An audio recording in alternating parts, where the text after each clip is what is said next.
Hello friends. आज जो है हम हरियाणा जीके शुरू करेंगे। ठीक है। तो हरियाणा जीके की इम्पोर्टेंस कहाँ है, जैसे अभी हरियाणा पुलिस की नई भर्ती आने वाली है। उसमें क्या है, 25% जो है हरियाणा जीके रहेगी। इसमें नई नोटिफिकेशन ये है कि हरियाणा पुलिस की फिजिकल से पहले रिटर्न एग्जाम होगा। तो काफ़ी ज़्यादा वेटेज रहेगा हरियाणा जीके का भी। और इसी में जो है अभी जैसे पटवारी का, ग्राम सचिव का, कैनल पटवारी जो है ग्राम सचिव, इनके भी एग्ज़ाम जल्दी ही आने वाले हैं, जिसमें लगभग 25% हरियाणा जीके रहेगी। तो मैं पूरी कोशिश करूंगा हरियाणा जीके लगभग पूरी कवर हो जाए पेपर से पहले। तो जो हमारा पहला टॉपिक है वो है हरियाणा उदय। इसमें हम पढ़ेंगे कि हरियाणा कैसे बना, हरियाणा के लिए कौन कौन सी कमिटीज़ बनी। ठीक है, ये सारी बातें हम जो है हरियाणा के लिए पढ़ेंगे इस टॉपिक के अंदर। तो सबसे पहले बात करते हैं कि सबसे पहले हरियाणा की बात कहाँ हुई। तो सबसे पहले जो हरियाणा की बात हुई थी वो हुई थी 1926 में। कहाँ पे हुई थी? अखिल भारतीय मुस्लिम लीग में हरियाणा की बात हुई थी, जो दिल्ली में हुआ था। ठीक है, इसमें क्या कहा गया था कि जो हरियाणा है वह पंजाब से अलग कर कर दिल्ली में मिला दिया जाए। और इसके जो अध्यक्ष थे वो थे पीरजादा मोहम्मद। ठीक है, कुछ बातें और मुस्लिम लीग के लिए आप हम पढ़ सकते हैं, जैसे मुस्लिम लीग की स्थापना कब हुई थी? 1906 में। और कहाँ हुई थी? ये हुई थी ढाका के अंदर। ठीक है, तो मुस्लिम लीग की स्थापना कब हुई? 1906 में। और कहाँ पे हुई थी? ढाका में, जिसका हेडक्वार्टर है लखनऊ में। ठीक है, कहाँ है इसका हेडक्वार्टर? लखनऊ में। और इसकी जो स्थापना करी थी वो करी थी आगा खां और सलीम उल्लाह खां।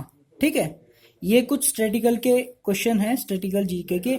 ये आपके कहीं भी आ सकते हैं, तो इम्पोर्टेंट चीज़ है। ठीक है। नेक्स्ट है कि जब हमारा देश आज़ाद हुआ 15 अगस्त 1947 में, तो जो हरियाणा था वह पंजाब प्रांत का ही एक हिस्सा था। तो जब हमारा देश आज़ाद हुआ 1947 में, तो हरियाणा जो है पंजाब प्रांत का ही हिस्सा था। इसी में एक क्वेश्चन बहुत ही ज़्यादा इम्पोर्टेंट है कि हरियाणा पंजाब प्रांत का हिस्सा होने से पहले किस राज्य का हिस्सा था। ये भी इम्पोर्टेंट क्वेश्चन है। तो वो था यूपी का। कई बार ये क्वेश्चन देखे गए हैं कि हरियाणा पंजाब प्रांत से पहले किस राज्य का हिस्सा था। तो किसका हिस्सा था? यूपी का। ठीक है। 1949 में पंजाब प्रांत में भाषा के प्रश्न पर जो है विरोध उत्पन्न हो गए। अब जो क्वेश्चन इसमें बन सकता है कि 1949 में जब पंजाब प्रांत में भाषा के ऊपर प्रश्न हुए थे, विरोध हुआ था, तो उस टाइम वहां के मुख्यमंत्री कौन थे? तो कौन थे उस टाइम वहां के मुख्यमंत्री? भीमसेन सच्चर। उस विरोध में क्या बात की गई थी कि जो हिंदी क्षेत्र में लोग थे वह पंजाबी पढ़ने से का विरोध कर रहे थे। तो क्या था वो विरोध? कि हिंदी क्षेत्र में पंजाबी पढ़ने का विरोध किया जा रहा था। किसके शासनकाल में हुआ था ये सब? भीमसेन सच्चर के शासनकाल में। तो इसी का समाधान जो भीमसेन सच्चर ने निकाला, तो उन्होंने एक फॉर्मूला निकाला था। उस फॉर्मूले में क्या था कि जो पंजाब प्रांत और हिंदी भाषाई लोग थे उनको अलग अलग जो है प्रांतों में बांट दिया गया था। तो पंजाब प्रांत को दो हिस्सों में बांटा था, हिंदी और पंजाबी भाषा। ठीक है, इनको अलग अलग कर दिया गया था। और ये फॉर्मूला कब लागू किया गया? सबसे इंपॉर्टेंट क्वेश्चन तो ये है। बाकी ये सब नहीं पूछेंगे क्या है क्या नहीं है। सबसे इंपॉर्टेंट क्वेश्चन है कि जो सच्चर फॉर्मूला था वो कब लागू किया गया हरियाणा में। तो कब लागू किया गया था? 1 अक्टूबर 1949 को। कब लागू किया था? 1 अक्टूबर 1949 को। अब एक क्वेश्चन ये आता है कि भाई सच्चर फॉर्मूला ही क्यों नाम रखा गया? सच्चर फॉर्मूला नाम इसलिए रखा गया था क्योंकि जो उस टाइम भाषा के आधार पर जो विरोध चल रहा था वो भीमसेन सच्चर के शासनकाल में था। और उन्हीं ने इसका जो है फॉर्मूला निकाला था, सच्चर फॉर्मूला। इसलिए इसी का नाम जो है सच्चर फॉर्मूले के नाम से जानते हैं, क्योंकि ये भीमसेन सच्चर ने निकाला था। ठीक है। इसमें जो है दो हिस्सों में बांट दिया गया था पंजाब प्रांत को, एक तो पंजाबी क्षेत्र और एक हिंदी क्षेत्र। ठीक है, जो हिंदी क्षेत्र था उसमें हमारे रोहतक, गुड़गांव, करनाल, कांगड़ा, हिसार और अंबाला, जगाधरी, नारायणगढ़ तहसीलें रखी गई थी। और जितना बाकी बच गया वो हमारा जो है पंजाबी क्षेत्र में चला गया। ठीक है, जो है हमारा पंजाबी क्षेत्र में चला गया। अब इसी में एक इम्पॉर्टेंट चीज़ और है। इसने कहा कि जो हिंदी क्षेत्र है उसमें जो है सरकारी भाषा जो है वह हिंदी हो। ठीक है, जो सरकारी भाषा है वह हिंदी, जिसकी जो लिपि है वो है देवनागरी। ठीक है, इसकी लिपि क्या है, देवनागरी। ये सरकारी लैंग्वेज बनाई गई हिंदी क्षेत्र में, और पंजाबी क्षेत्र में जो सरकारी लैंग्वेज है वो बनाई गई थी पंजाबी को, ठीक है। और जिसकी लिपि थी गुरुमुखी, ठीक है। ये सरकारी लैंग्वेज थी, और जो सेकेंडरी लैंग्वेज थी वो थी हिंदी, और इसमें जो सेकेंडरी लैंग्वेज थी वो थी पंजाबी, ठीक है। ठीक है, तो जो हिंदी क्षेत्र में थे सरकारी लैंग्वेज हिंदी, जिसकी लिपि थी देवनागरी, और जो सेकेंडरी लैंग्वेज यूज़ की गई पंजाबी, ठीक है। और पंजाबी क्षेत्र में जो है सरकारी लैंग्वेज थी पंजाबी, और जिसकी लिपि थी गुरुमुखी, और सेकेंडरी लैंग्वेज थी हिंदी। लेकिन वहाँ के लोगों ने जो है इस फॉर्मूले को भी फेल कर दिया गया। उन्होंने कहा कि हम हिंदी क्षेत्र में पंजाबी क्यों पढ़ें, और पंजाबी क्षेत्र वालों ने कहा कि हम हिंदी क्षेत्र में पंजाबी क्यों पढ़ें, ठीक है। तो उन्होंने इस चीज़ के लिए जो है मना कर दिया था, तो ये फॉर्मूला भी हमारा जो है असफल हो गया था, ठीक है। उसके बाद जो है राज्य पुनर्गठन आयोग बनाया गया। जब ये जो दिक्कत थी, जब ये केंद्र के पास पहुंची, तो उस टाइम जो है राज्य पुनर्गठन आयोग बनाया गया, जो बनाया था भारत सरकार ने 29 दिसंबर 1953 में, ठीक है। ये बना था भारत सरकार ने राज्यों के पुनर्गठन के लिए। इसी में फजल अली आयोग का गठन किया गया था, जिसके अध्यक्ष थे फजल अली, सैयद फजल अली। अब इसमें जो ये क्वेश्चन आएगा कि केंद्र सरकार ने राज्य पुनर्गठन के लिए जो आयोग बनाया था वह कब बनाया था, तो वह बनाया था 29 दिसंबर 1953 में, ठीक है। और जो आयोग बनाया था वो था फजल अली आयोग। सबसे इम्पोर्टेंट क्वेश्चन, चाहे कितने स्टार लगा लो इसके ऊपर, तो क्योंकि हर बार पेपर में देखा गया है फजल अली आयोग के ऊपर।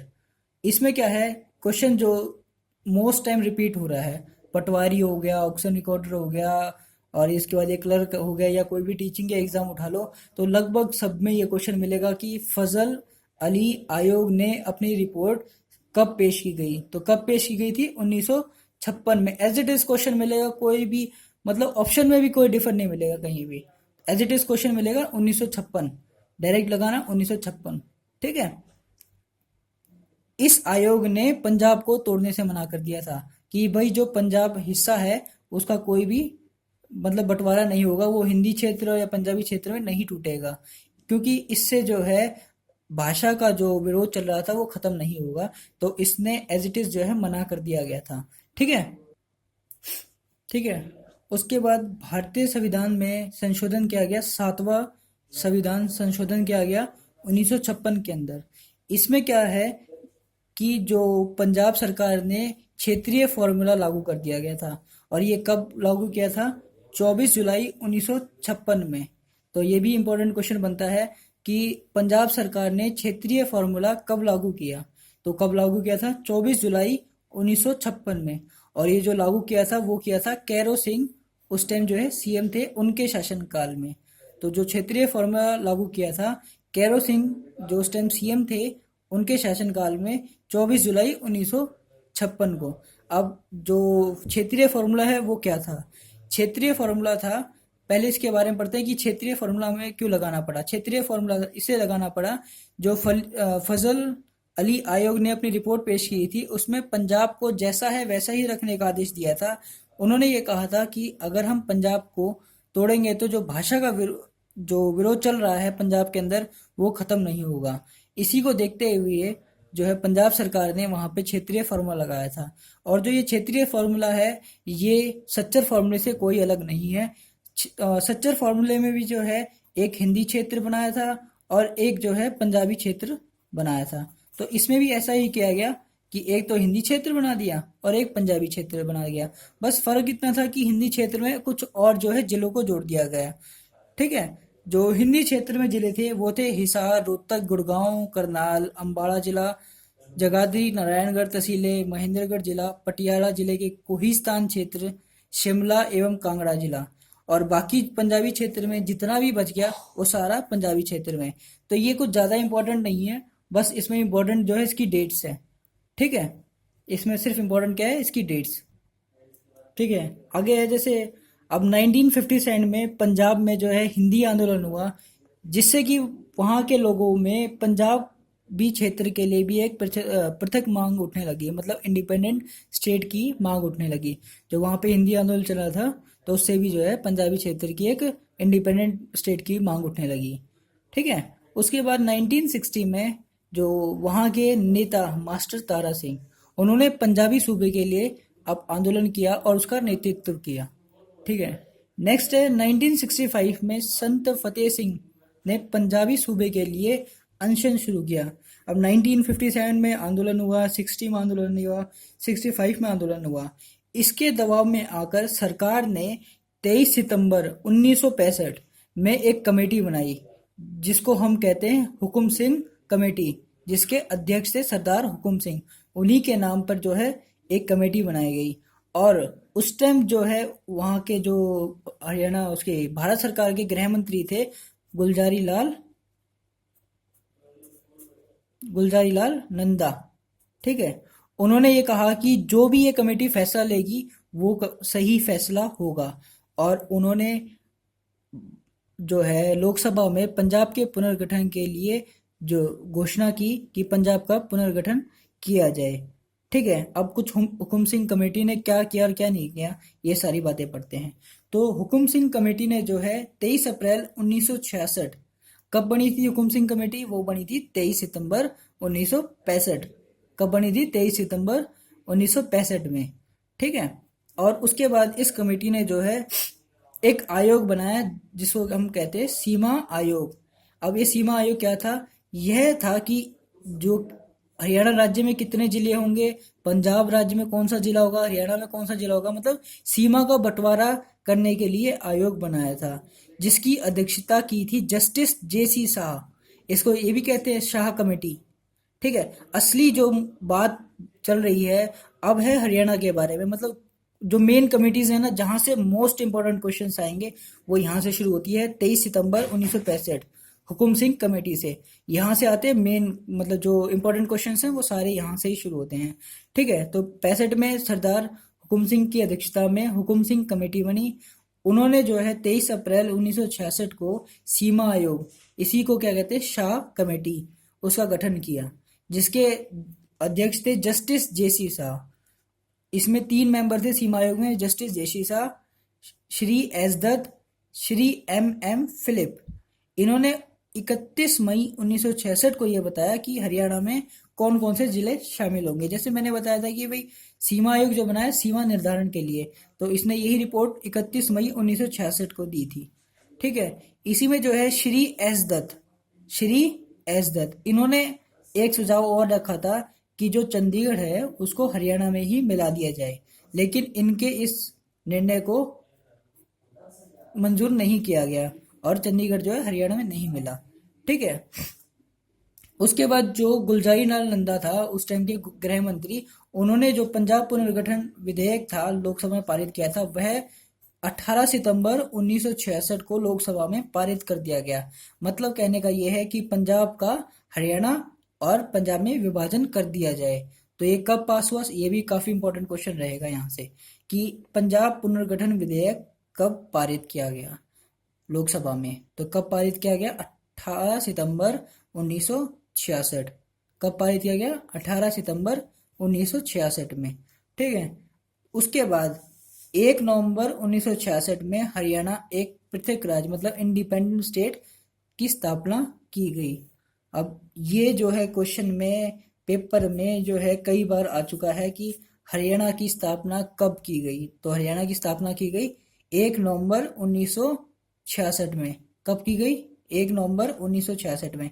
कई बार क्वेश्चन आता है, ऐसे पूछ लेते हैं कि हरियाणा की स्थापना कब हुई थी, तो ऑप्शन होते हैं 1 नवंबर 1966, 1 दिसंबर 1966, 1 अक्टूबर 1966, ऐसे करके मतलब मिलते जुलते ऑप्शंस देंगे। बच्चों को ये भी नहीं पता होता कि हम जिस राज्य में रहते हैं वो बना कब था। ठीक है। तो इस चीज को स्टार करके लिख लेना और याद कर लेना 1966 में। ठीक है। अब इसकी कुछ, जब हमारा राज्य बना तो उसमें जो है सीएम भी होंगे। तो पहला जो सीएम था वो था भगवत दयाल शर्मा, और कहाँ के थे ये? झज्जर के। तो ये हमारे कौन थे? पहले सीएम। और अब जो 23वें सीएम है वो है मनोहर लाल खट्टर। ये कहाँ से है? करनाल विधानसभा से इनका ताल्लुक है। ठीक है। उसके बाद जो हमारे गवर्नर थे पहले, वो थे धर्मवीर। ये क्वेश्चन मतलब यहाँ से जो हमने पढ़ना शुरू करा है, यहाँ से ये तो ऐसे करना, रट लेना बिल्कुल, क्योंकि यहाँ से ये लगा लो 4 से 5 क्वेश्चन बनते हैं। हरियाणा की स्थापना कब हुई, पहला सीएम कौन था, अब कौन है, यहाँ से शुरू होके जो है लगभग जो है सारे क्वेश्चन लगभग यहीं से आते हैं। पहला गवर्नर कौन था, अब जो गवर्नर है वो है कप्तान सिंह सोलंकी, 16वें गवर्नर है, ये है मध्य प्रदेश के। ठीक है। और ये भी क्वेश्चन सबसे इंपॉर्टेंट है, पहली स्पीकर कौन थी? शन्नो देवी। ये हरियाणा की ही पहली स्पीकर नहीं, पूरे इंडिया की पहली महिला स्पीकर थी। फर्स्ट महिला स्पीकर थी पूरे इंडिया की। ठीक है। और अभी जो है वो है कंवरपाल गुर्जर। कौन से नंबर के हैं? 20वें नंबर के। ठीक है। अब प्रोटेम स्पीकर अभी कौन है? रघुवीर कादियानी। ये क्वेश्चन भी आया हुआ है। और कौन सी विधानसभा चल रही है अभी? 13वीं विधानसभा चल रही है। ठीक है। इसमें एक क्वेश्चन और है, जब हमारा राज्य बना 1 नवंबर 1966 में, तो उस टाइम कितने जो है लोग राज्य उसकी विधानसभा की सीटें थी? तो कितनी थी विधानसभा की सीटें? 55 सीटें थी विधानसभा की। यह क्वेश्चन भी आया हुआ है कि जब हमारा राज्य 1 नवंबर 1966 में बना, तो उस टाइम कितनी हमारी विधानसभा की सीटें थी? तो वो थी 54 सीटें, 54। ठीक है। अब हरियाणा जो है 18वां राज्य है। ठीक है। क्षेत्रफल की दृष्टि से 21वां है। ठीक है। अब क्षेत्रफल और ये है जनसंख्या। ठीक है।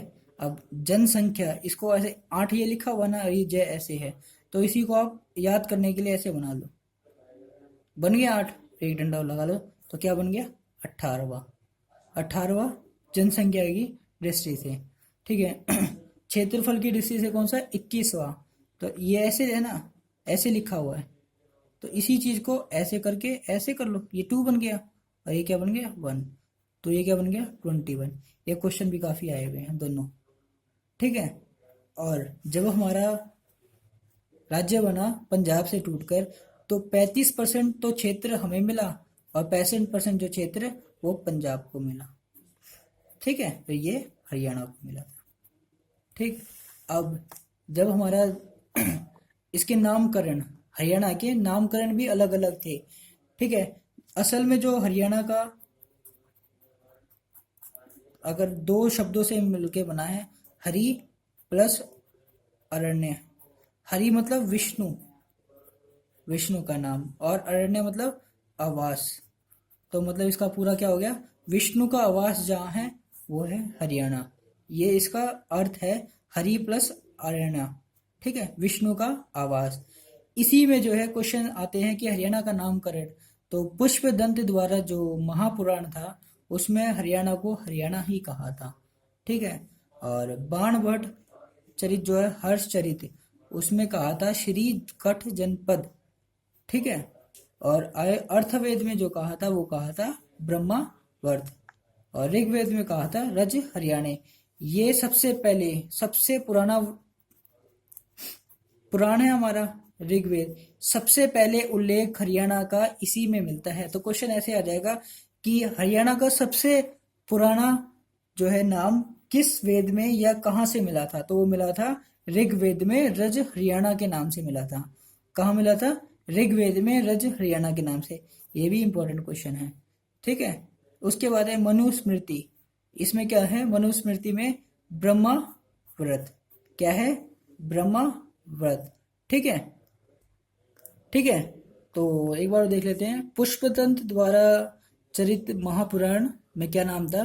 हरियाणा। और बाणभट्ट द्वारा चरित जो है हर्षचरित, इसमें क्या था? श्री कठ जनपद। ठीक है। अर्थवेद में क्या नाम था? ब्रह्मावर्त। और ऋग्वेद में क्या नाम था? रज हरियाणे। मनुस्मृति में क्या नाम था? ब्रह्माव्रत। ठीक है। ये सारी कहानी थी हरियाणा उदय। हरियाणा कैसे बना, कौन कौन कौन सी कमिटीज थी, कौन पहला मुख्यमंत्री था, कौन अब है, कौन पहला स्पीकर था, कौन अब है, ये सारी बातें थी। ठीक है, ये वीडियो कैसी लगी प्लीज़ कमेंट में बताएं, और अच्छी लगी तो आप जो है कमेंट में लिखें, और आगे इसी चीज़ को जो है हम आगे जल्द से जल्द जो है 2-3 दिन में नई नई वीडियो डालते रहेंगे। आप ज़्यादा से ज़्यादा लाइक शेयर और कमेंट करें, और हमारी इस पांडे क्लासेस को आगे सभी बच्चों तक पहुंचाएं, जिससे कि सब हमारी इस क्लासेस को देख के अपने टेस्ट में हेल्प ले सके। ठीक है, अब इसी के ऊपर जो है मैं कुछ क्वेश्चंस 4-5 क्वेश्चंस जो है इसमें छोड़ देता हूँ, और आप जो है उसका आंसर जो है कमेंट बॉक्स में लिख सकते हो। ठीक है, जो पहला क्वेश्चन है, पंजाब हरियाणा सीमा आयोग के अध्यक्ष कौन थे? ठीक है, क्या है पहला क्वेश्चन? पंजाब हरियाणा सीमा आयोग के अध्यक्ष कौन थे? ठीक है, सेकंड क्वेश्चन है, पंजाब पुनर्गठन के लिए संसदीय समिति किसके नेतृत्व में गठित की गई? सेकंड क्वेश्चन है, पंजाब पुनर्गठन के लिए संसदीय समिति किसके नेतृत्व में गठित की गई? ठीक है, और जो थर्ड क्वेश्चन है, फजल अली आयोग की रिपोर्ट कब पेश की गई? फजल अली आयोग की रिपोर्ट कब पेश की गई? ठीक, और फाइनल क्वेश्चन है, सच्चर फार्मूला कब लागू किया गया? सच्चर फार्मूला कब लागू किया गया? ठीक है, थैंक यू।